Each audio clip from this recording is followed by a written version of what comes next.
El demonio de la Antártida. Por Carlos Saiz Cidoncha. Autor de Secuestro aéreo, Pánico en el observatorio, La calle larga, El hechicero, Lágrimas verdes de Len y Los horrores del castillo Maxon. Desde los tiempos más remotos, desde mucho antes de comenzar a escribirse la historia, el hombre temió a los hielos.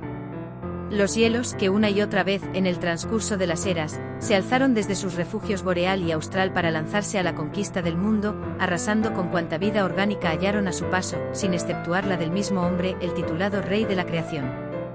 Fueron los periodos glaciares, las grandes catástrofes heladas. Aún hoy se dice que nuestra técnica y nuestra ciencia, que han comenzado a dominar el espacio sideral, se verían impotentes ante una nueva arremetida de los hielos, que frente a la amenaza polar aún seríamos semejantes a los pobres hombres de las cavernas, perseguidos y casi exterminados por el desastre blanco. ¿Cómo comenzaron aquellas fabulosas mareas de hielo, y cómo podrían volver a comenzar? Los científicos sostienen varias teorías, en ocasiones contrapuestas, pero siempre coincidentes en señalar orígenes naturales del fenómeno. Manchas solares, irrupción de nuestro planeta en zonas nebulares de la galaxia, agotamiento del anhídrido carbónico en la atmósfera. Pero quizá puede buscarse en una nueva dirección. Quizá pueda rastrearse un origen artificial a los movimientos de los hielos. Pues no toda la vida es como nosotros la conocemos, y la catástrofe que borre del mundo una clase de ella, bien podría dar nacimiento a otra distinta, a otra cuyo germen exista ya en algún lugar de las tundras polares. No diré que esa es mi teoría, puesto que incluso sabiendo lo que hoy sé, de ningún modo pude estar seguro, o quizá tema estarlo. Pero sí puedo decir que los hielos eternos conservan horrores de los que nuestra ciencia no puede tener idea, y que quizás un nuevo avance de los hielos pueda ser provocado por una voluntad fuera de nuestra comprensión, dando la Tierra en herencia a estirpes totalmente ajenas a la nuestra. Rezo porque así no sea. Comenzó todo durante la quinta expedición internacional de la Antártida, de la que yo formé parte por el Instituto Superior de Geología de Atlanta. Teníamos grandes esperanzas de hallar yacimientos de minerales útiles en las estribaciones orientales de las montañas de la Reina Maud, e incluso bolsas de petróleo marino en las heladas costas antárticas, que podrían paliar o aún saciar el hambre de energía que sufre nuestro mundo tecnológico. Quien haya seguido nuestros avatares en la prensa sabrá ya que no encontramos nada de lo que buscábamos, y que sufrimos además algunas bajas debido a lo que se denominó fenómenos naturales. Esto último no fue exactamente así. No sé cómo se me ocurrió entrar en amistad con el profesor Gerard Bernstein. Éramos, desde luego, compatriotas y también colegas, puesto que representaba a la Universidad del Medio Oeste, donde tenía las cátedras de Geología y Arqueología, pero desde el primer momento el profesor había destacado por su carácter aparentemente huraño, y los primeros días de navegación se mantuvo casi aislado. Quizá me atrajo de él su aspecto de nobleza, incluso de bondad, que podía advertirse tras su superficial retraimiento. Me pregunté si el aislamiento que parecía buscar se debería más bien a timidez que a otra cosa, y procuré acercarme a él. Me recibió bien, tal como había imaginado, y pronto entablamos amistad. Nuestras conversaciones versaban en gran parte, naturalmente, sobre lo que esperábamos hallar en las montañas antárticas, dentro de nuestro campo, y los conocimientos en geología de mi interlocutor llegaron a asombrarme. Por mi medio el profesor Bernstein llegó a romper su inicial aislamiento, y aún a mezclarse en las tertulias que organizábamos los componentes anglófonos de la expedición. Sin embargo, nunca fue demasiado locuaz en tales reuniones, limitándose en general a escuchar. Estábamos ya relativamente cercanos a nuestro objetivo cuando, mientras varios de nosotros contemplábamos desde cubierta un soberbio iceberg flotante, el sismólogo escocés McCulloch me informó de algo que yo no sabía sobre la personalidad de mi amigo. Conozco desde hace tiempo al rector de su universidad, dijo, y puedo decirte que allí están todos un poco asustados con él. Se trata de una verdadera eminencia en geología, desde luego, de otra forma no estaría aquí con nosotros. Pero tiene algunas ideas raras. ¿Ideas raras?, inquirí. Parece ser que se dedica a una extraña forma de ocultismo, y que sostiene teorías especialmente chocantes sobre temas como el del origen del hombre y el desarrollo de la vida en el mundo. En cierta ocasión hubieron de llamarle previamente la atención en lo referente a su cátedra de arqueología, por estar difundiendo entre los estudiantes algunas de esas teorías excéntricas. ¿Excéntricas en qué sentido?, pregunté de nuevo. Lo ignoro. El caso es que prometió enmendarse y ciertamente cumplió su promesa. Pero privadamente no hay duda de que mantiene las mismas convicciones. La conversación se desvió luego por otro derroteros, pero aquel me dejó intrigado. En mi vida profesional había tenido acceso a toda clase de teorías arqueológicas, algunas de ellas notablemente absurdas y aunque ello se saliera algo de mi propio campo, había disfrutado estudiándolas, comparándolas y estimando lo que en ellas pudiera haber de verdad. Juzgué que mi amistad con Bernstein justificaba entrar con él en materia sobre el particular, de modo que en mi siguiente conversación con él procuré irle llevando hacia el tema. Como toda persona que tiene una afición o forma de pensar oculta, pero querida, no desaprovechó la ocasión de exponerla. Así pues, a una ligera insinuación de mi parte, entró de lleno y por propia voluntad en el campo que me interesaba. Te diré, Anthony confesó con los ojos ligeramente más brillantes que de costumbre. Podremos encontrar muchas cosas interesantes en el ámbito geológico, allá donde vamos. Pero mi personal interés, lo que verdaderamente me ha traído a esta expedición, entra más en el campo de la arqueología. Me esperaba algo semejante, pero fingí un ligero asombro. ¿Arqueología? ¿En la Antártida? Precisamente respondió, ¿no oíste hablar del informe de la expedición Dalley, en 1930? Sí, había oído hablar del informe y lo había estudiado personalmente, pero no me había convencido demasiado.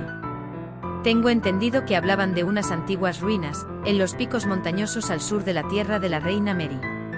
Pero quienes dijeron haberlas visto regresaron en un estado psicológico lamentable, casi enloquecidos por la serie de desastres que casi aniquilaron la expedición. Su testimonio no merece mucho crédito. Esas ruinas debían estar situadas muy cerca de los lugares que visitaremos, dijo Bernstein.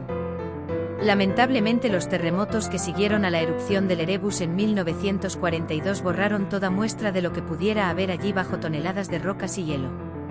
Pero de todas formas es muy probable que tales ruinas existieran en realidad. Los expedicionarios supervivientes hablan de una verdadera ciudad subterránea, y no tenemos noticia de ninguna gran civilización humana en las cercanías. Bernstein se me quedó mirando fijamente, como estudiando si debía hablarme o no. No humana, dijo por fin. Guardé silencio. Comprendí que mi amigo había juzgado que podía hacerme aquellas revelaciones que a otros ocultaba. Fijé mi vista en sus ojos, y él me devolvió la mirada, mientras sonreía lentamente.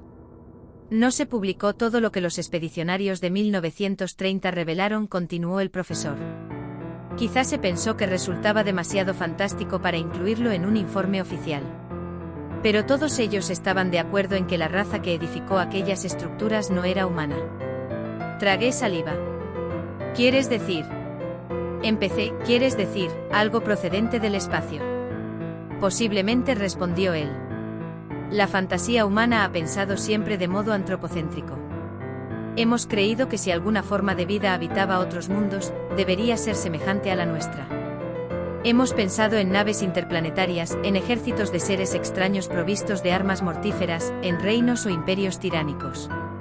Se inclinó hacia mí excitado. Pero puede que lo que mora más allá de nuestra atmósfera sea totalmente extraño e incomprensible, absurdo para nuestra forma de pensar. Entidades ajenas a nuestra materia y a nuestra energía, seres semejantes a dioses o a fantasmas diabólicos.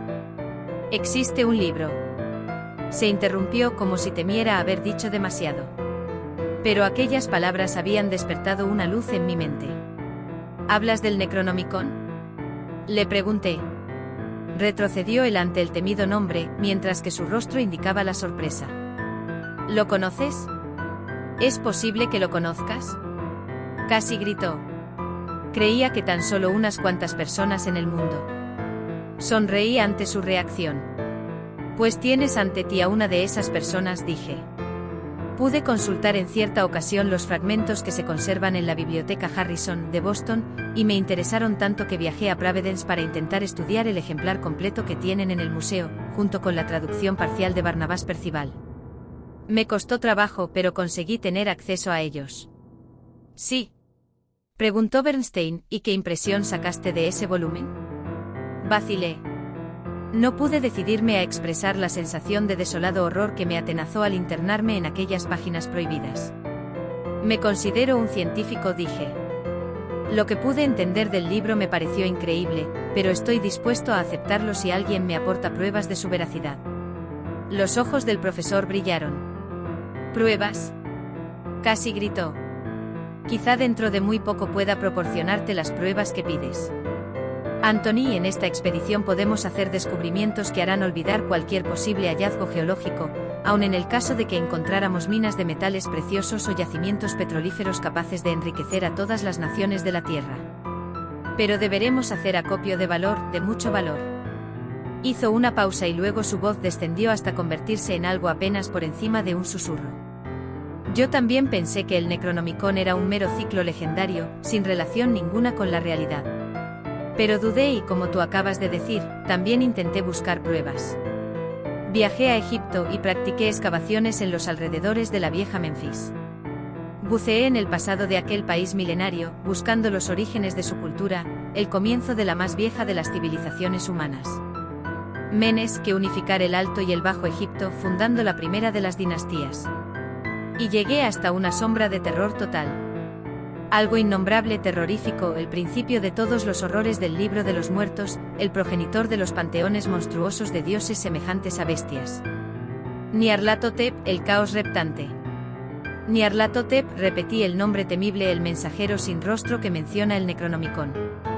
Tuve miedo por unos días, temor a que mis trabajos de investigación pudieran llegar a resultados que mi razón fuera incapaz de soportar. La sombra estaba allí, había estado allí en tiempos remotos, conviviendo con los hombres del período predinástico.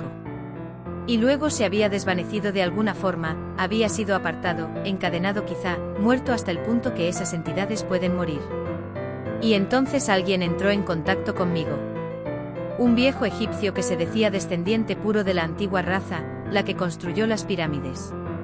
Alguien que sabía cosas y que investigaba en el mismo campo que a mí me interesaba.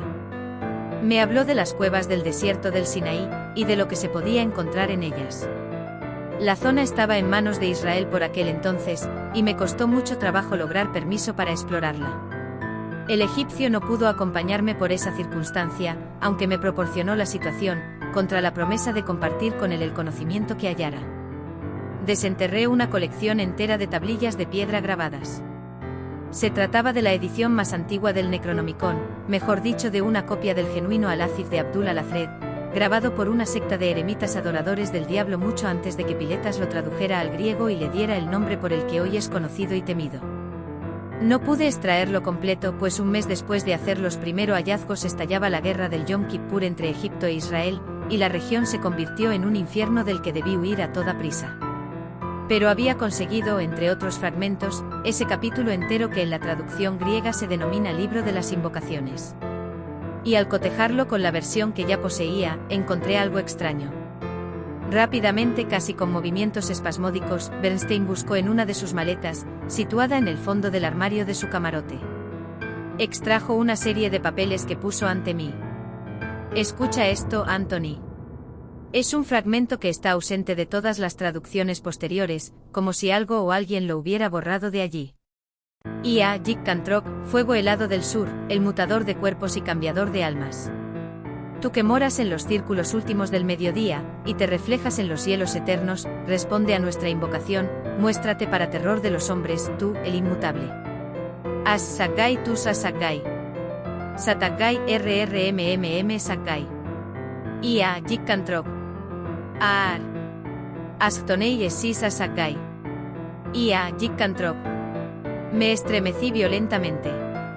Las últimas palabras, gritadas por mi amigo, habían retumbado en el estrecho camarote con una fuerza que parecía totalmente independiente de la voz que las pronunciara. Hubiera jurado que aquellos sonidos incomprensibles no habían podido tener su origen en una garganta humana. Me enseñaron a pronunciar la invocación final, rió el profesor, con una inquietante risa sin alegría. Y conseguí aprender otras cosas también sobre Yik-Kantrok.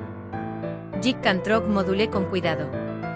Esa divinidad no figura en el Necronomicon, al menos en las versiones que conozco. No es posible que sea un añadido, una aportación de los que grabaron esas tablillas. No. Desechó Bernstein, seguro de sí mismo. No se trata de una aportación, sino de una ocultación. Piletas no se atrevió a traducir lo referido a esta entidad. Quizás el mismo Abdul al-Azred censuró su obra, aunque después de que los eremitas del Sinaí la grabaran en su versión íntegra. ¿Pero por qué esa censura?, inquirí.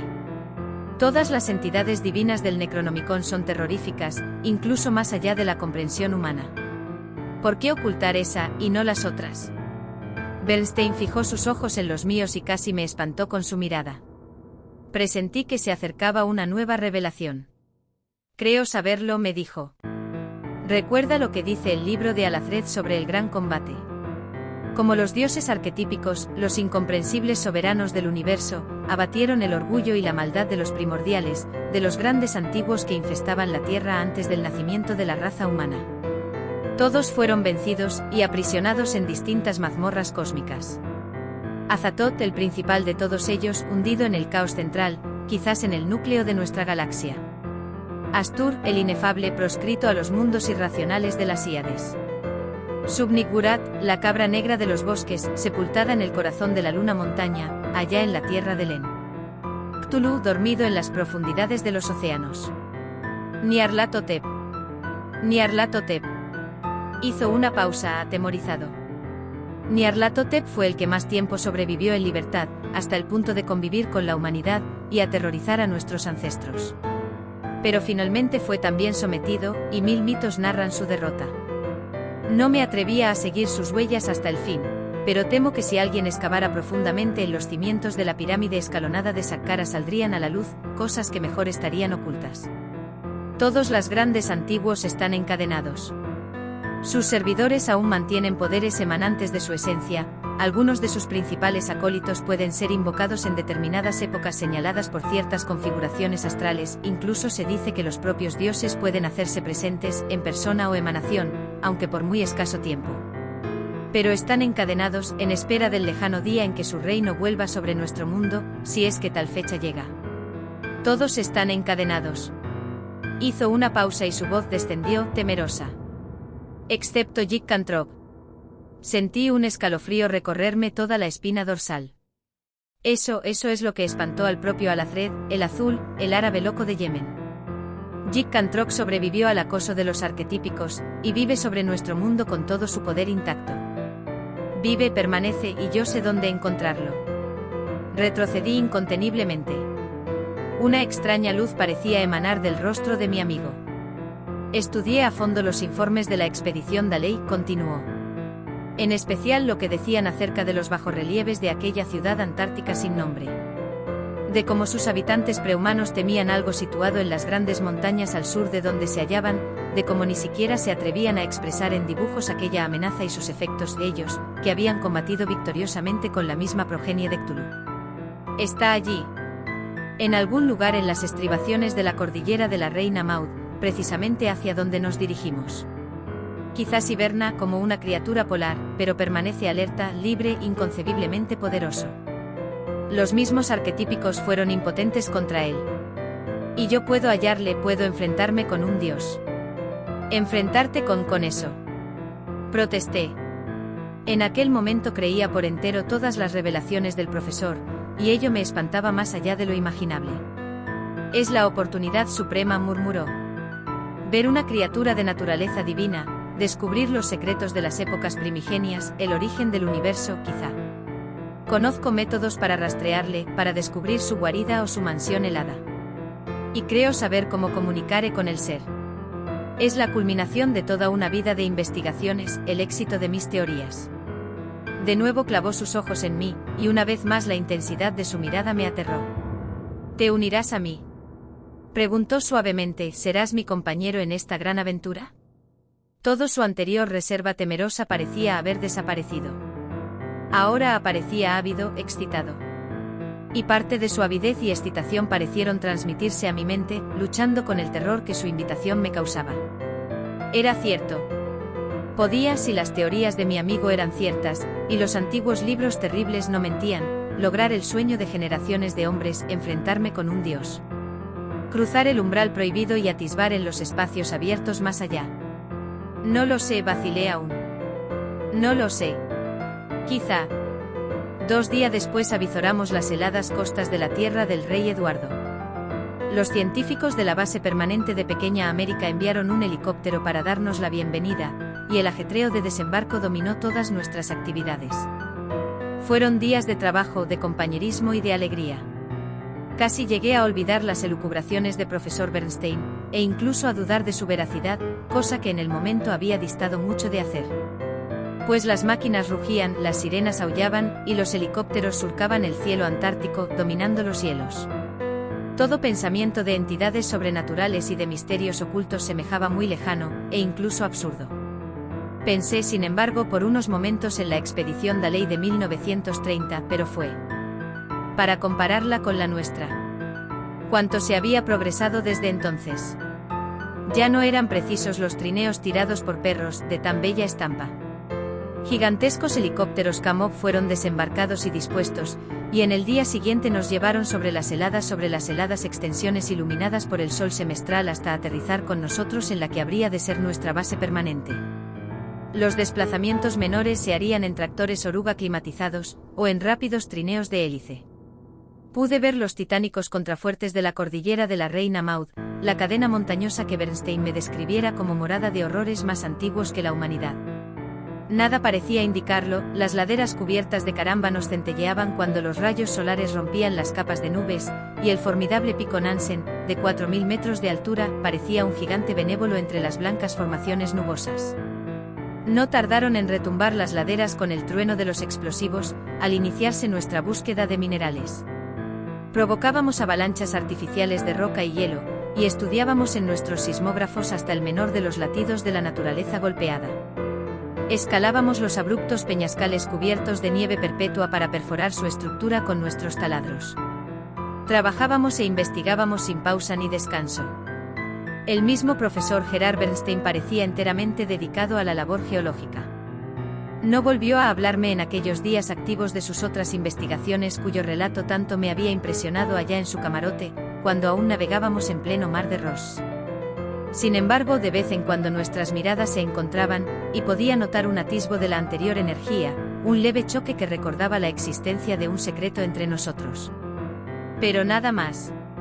Creo que llegué a pensar que Bernstein había renunciado a su fantástica idea y ello llegó incluso a producirme un vago sentimiento de decepción. Pero un día, casi por sorpresa, Bernstein se aproximó a mí con una rara sonrisa en los labios. Al instante tuve la premonición de lo que iba a decirme, incluso antes de que sus labios se abrieran. Todo está dispuesto, su acento era triunfal. ¿Vienes conmigo? Tomamos uno de los veloces trineos de hélice, justificando el viaje como de exploración geológica de unas formaciones que dijimos haber descubierto hacia el sur. De todas formas llevábamos muchos días de trabajo y los reglamentos se habían relajado un tanto. Nos deslizamos a tremenda velocidad sobre la helada llanura. Oscuras nubes comenzaban a cubrir el cielo, y el sol antártico estaba ya bajo, cercano al horizonte, preludiando la larga noche polar que caería un mes después. Bernstein se negó a anticiparme nada. Tan solo sonreía y consultaba en ocasiones el compás giroscópico. En aquellas regiones la brújula magnética es inoperante, y un tosco mapa hecho por él mismo. Contorneamos a mucha distancia el pico Nansen, para internarnos luego en territorios no explorados por nuestra expedición, y posiblemente tampoco por otra alguna. Dormimos una noche desde luego con inmutable luz solar, en el cálido interior del vehículo. Al segundo día alcanzamos nuestro objetivo. Allí, algo separado del resto de la cordillera, se alzaba una montaña de geometría extrañamente regular. Un coloso de hielo, que al instante me inspiró un incomprensible aborrecimiento. Creí ver una leve corona luminosa en torno a su cima, como si la electricidad estática anidara allí, quizá presta a descargarse súbitamente contra quien se atreviera a hollar el monte. Bernstein había detenido el motor del trineo y cuando salimos de él un fabuloso silencio nos acogió. Me pareció hallarme a millones de kilómetros de toda presencia humana, en un mundo hostil tal como debió ser en los primeros días de la creación, cuando la vida aún no existía. ¿O cuando existía una vida diferente? Aquí está, habló quedamente mi amigo. Debe de haber una ruta de acceso por esta parte. Avanzamos hasta la ladera más próxima.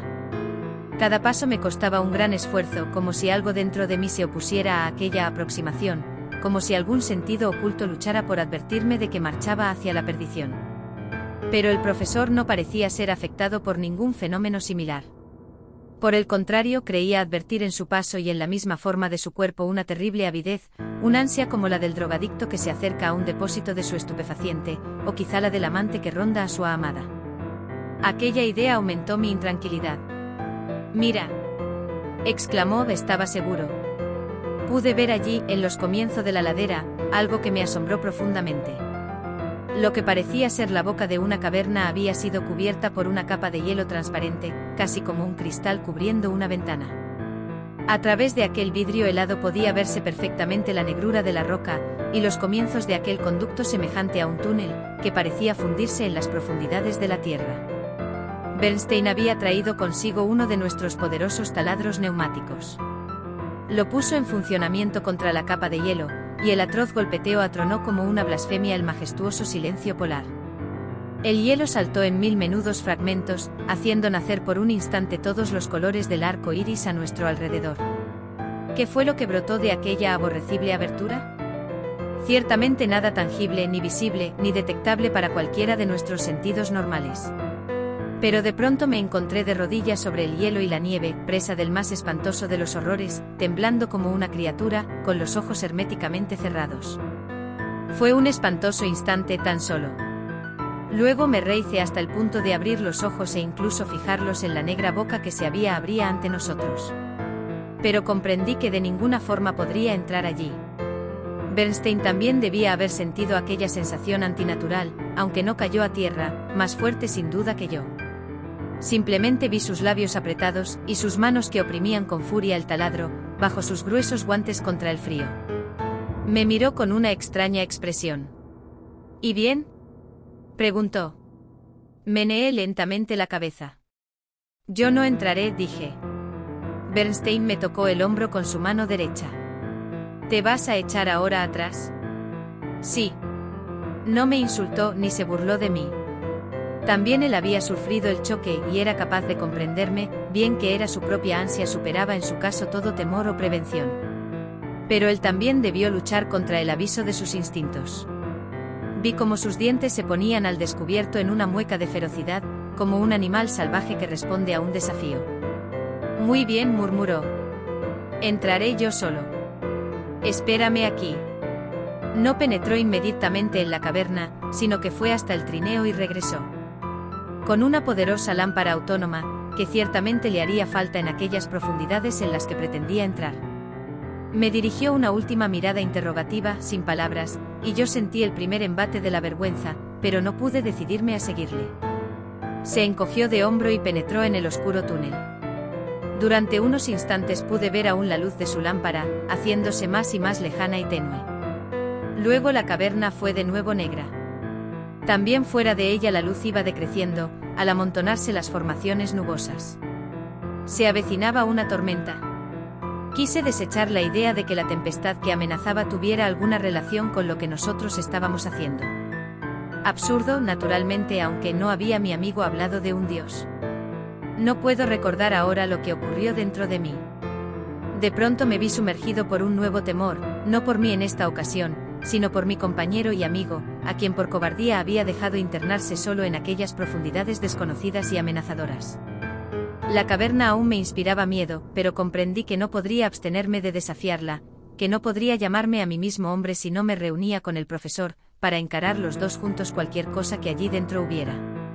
Así pues, tomada la decisión, me hice con una linterna eléctrica de gran tamaño y sin pararme a pensarlo, me introduje en el maligno orificio de la montaña.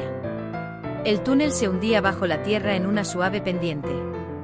La luz de la linterna iluminaba sus lisas paredes que tenían un aspecto artificial siniestramente revelador.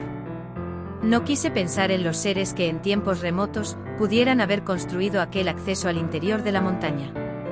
Pues en una de nuestras conversaciones, Bernstein me había dicho que las entidades sobrenaturales llegadas del espacio solían tener servidores, y no era posible imaginar la forma y esencia que dichos sirvientes presentarían a los ojos de los hombres.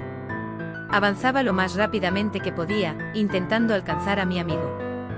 En un par de ocasiones me atreví a apagar la linterna, buscando ver al fulgor de su lámpara en la lejanía, pero no me atrevía a seguir aquella práctica, pues me resultaba insoportable el pensamiento de que quizá no lograra luego encenderla de nuevo, y quedaría perdido en la oscuridad. Finalmente, aún con la linterna encendida, veía allí adelante y abajo, un leve brillo que me pareció procedente de la lámpara que había llevado mi amigo. Apreté aún más el paso y cuando llegué lo suficientemente cerca, incluso abrí la boca para llamarle. Pero la llamada se quedó helada en mis labios, pues en aquel mismo momento le oí a él.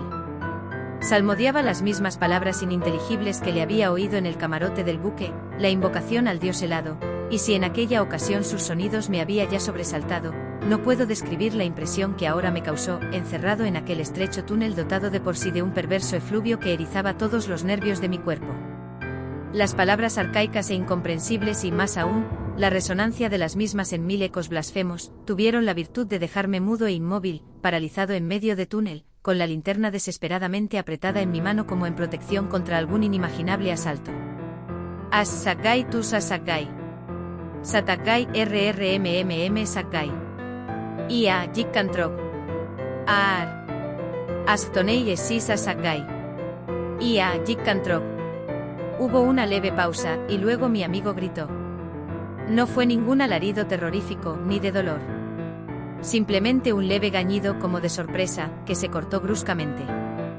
Después no volvió a oírse sonido alguno. Esperé un tiempo indeterminado, sintiendo entrechocar mis dientes, y no de frío. Pero todo seguía igual, el túnel oscuro, la luz de la lámpara allá en el fondo. Quise gritar el nombre de mi amigo, pero no logré encontrar la voz. Debía avanzar, debía hallar el lugar donde Bernstein había llegado, donde había pronunciado la invocación. Debía avanzar y finalmente lo hice, lenta, muy lentamente, casi arrastrándome. Pero finalmente llegué a mi destino. Me encontré en una amplísima sala, con las paredes formadas de hielo, que cubría la roca en todo su contorno. La luz de la lámpara iluminaba la estancia tan solo en parte, no llegando al elevado techo, ni tampoco a los remotos extremos. En el centro de la sala había un pozo de gran anchura, con un bajo brocal de piedra verdosa. Leves vapores azulados brotaban de sus profundidades, difundiéndose perezosamente en el aire. No vi a mi amigo por ninguna parte. La lámpara había sido colocada cuidadosamente en el suelo, no lejos del brocal. Un profundo silencio reinaba, y las paredes de hielo semejaban espejos que reflejaban mi imagen distorsionada una y otra vez, como creando una colección de monstruos humanoides, más deformes cuanto más lejanos. ¿Habría caído mi amigo al pozo? Me asomé a él y la luz de mi linterna se perdió en sus fantásticas profundidades, sin alcanzar su fondo. Me pareció que allí abajo era más espeso el vapor azul, moviéndose aquí y allá y ocultando en ocasiones las lisas paredes de roca. ¡Cielos! ¿Tendría que descender allí abajo? Pero no fue necesario. Al levantar los ojos del pozo y mover la linterna, vi de pronto el objeto. Por un instante no reconocí su verdadera naturaleza, pero luego la comprensión llegó a mi mente y casi la destruyó. Grité, grité y grité hasta despertar todos los ecos de la montaña maldita. Y luego guardé silencio y me aproximé paso a paso a aquella cosa espantable que se erguía entre el pozo y la pared de la gran caverna, en tanto los ecos de mis anteriores aullidos continuaban sonando más y más apagados, trocados al fin en una especie de risa burlona. Quizás estuve seguro entonces de que el horror no podía alcanzar mayores cimas. Si fue así, me equivoqué por completo. Pues mis ojos creyeron captar un leve movimiento más allá de aquello que me espantaba, y entonces pude ver en la pared de hielo el reflejo de lo que había quedado a mis espaldas. Algo estaba saliendo del pozo. Tan solo pude ver la imagen deforme de lo que llegaba, y eso fue mi fortuna. Aún así, la cosa estuvo a punto de causar mi muerte. Me tambaleé y grité de nuevo, luchando con el salvaje impulso de volver la cabeza y contemplar directamente la entidad. Pero supe desde el primer instante que aquel gesto hubiera sido mi fin. No recuerdo cómo rompí la parálisis y me puse en marcha. Sospecho que el cuerpo humano guarda insospechados recursos de energía, utilizables solo en casos de extremo peligro. Me encontré de pronto corriendo por el túnel, con todas mis fuerzas, iluminando el camino con la linterna, que por suerte no había dejado caer cuando vi lo que vi.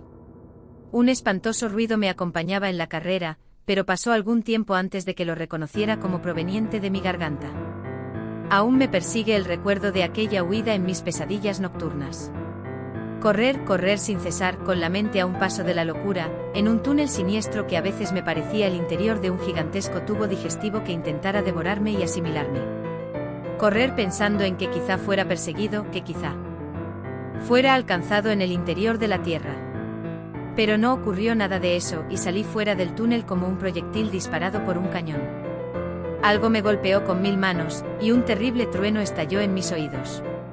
Había estallado la tormenta y la naturaleza antártica estaba desencadenada como jamás nunca sospechara la ciencia para aquella época del año. La oscuridad era absoluta, como si la noche polar se hubiera adelantado, y el terrorífico ventarrón lanzaba turbiones de nieve y hielo pulverizado contra mi cuerpo, casi derribándome. Pero hubiera hecho falta algo más violento que una tormenta para detenerme. Empujé contra el impulso del viento, y aullé contra el aullido del huracán. Llegué al trineo que se movía de un lado a otro y estaba en peligro de volcar, y de un modo u otro lo puse en marcha. Lancé una última mirada a la montaña prohibida, y lo que vi o creí ver me hizo gritar de nuevo y acelerar el vehículo cuanto pude. Pues me pareció que, bajo el fulgor de los relámpagos, la montaña misma se animaba, y cobraba una forma antinatural, cuyo esbozo deformado yo había conocido demasiado bien. Luego todo quedó atrás, oculto entre el infernal revoloteo de los cristales de nieve aventados por el vendaval. Fue un viaje diabólico, pues la tormenta crecía y crecía con el paso del tiempo. No dormí en absoluto en toda la fuga, pensando solo en llegar al campamento y, más aún, de alejarme como fuera de aquello que dejaba a mis espaldas. Finalmente pude ver las instalaciones del campamento, veladas por la tempestad. Pero justamente entonces, como si alguna voluntad malévola me hubiera dejado alcanzar casi mi meta antes de descargar el definitivo golpe, la tormenta aumentó súbitamente, semejante a una fiera que se desencadenara. Pude ver cómo aquellos mismos elementos tecnológicos de los que llegara a sentirme tan orgulloso, los grandes helicópteros, los trineos, los tractores, las tiendas climatizadas. Como todo ello volaba por los aires o era desgarrado y destrozado. Oí algunos gritos y vi algunas figuras, y luego mi propio trineo volcó, y giró una y otra vez como una hoja llevada por el huracán, hasta inmovilizarse en un tremendo golpe que me privó del conocimiento. Sobreviví a la catástrofe, aún no puede decir cómo, y fui recogido por la expedición de socorro que partió desde Pequeña América en nuestra busca. Otros no tuvieron tanta suerte y sus cuerpos destrozados quedaron perdidos para siempre entre los desgajados hielos de la Gran Cordillera. El profesor Gerard Bernstein fue contado oficialmente entre estos desaparecidos. Pero yo sé que la muerte de mi amigo no fue debida a la tormenta. Puedo decir que los antiguos mitos son ciertos, y que el dios Jig-Cantrog existe verdaderamente, que ha existido siempre, y que, único de la abominable estirpe de los grandes antiguos, conserva su poder y su esencia, habiendo sobrevivido ileso al ataque de los dioses primordiales que habitan o habitaron en la constelación de Orión. Puede decir también que la humanidad conoció su poder en tiempos, y el recuerdo deformado del horror ha sobrevivido en 1000 leyendas. Los antiguos griegos oyeron hablar del espanto, y lo relataron de boca en boca, hasta desfigurar la esencia de aquella cosa inmencionable, de la entidad que tan solo podía verse a través de un espejo, medusa o górgona de cabellos en forma de serpiente o llamas. Yo lo vi y vislumbré la abominación de otros astros de estrellas diabólicas perdidas en otras dimensiones distintas a la nuestra, ajena a nuestra materia pero capaz de actuar sobre ella. Lo vi y tan solo por hacerlo en reflejo pude salvarme. Pero mi amigo Bernstein. Puedo recordar aquella horrible cosa a la que me aproximé en el momento antes de que el pozo mostrara su contenido. Era algo materialmente bello, una perfecta estatua de hielo transparente, azul y cristalina, con los brazos alzados enfrentándose al pozo. Y sus facciones, marcadas por el asombro y quizá por la comprensión final, eran las del profesor Gerard Bernstein, catedrático de Geología y Arqueología en la Universidad del Medio Oeste de los Estados Unidos. Gracias por escuchar esta historia, me ayudarías mucho que dejen su like y suscríbanse al canal para no perderse los próximos vídeos. Hasta la próxima. También será un placer narrar tu historia en un vídeo, todos los nombres y lugares se modificarán para proteger a los involucrados.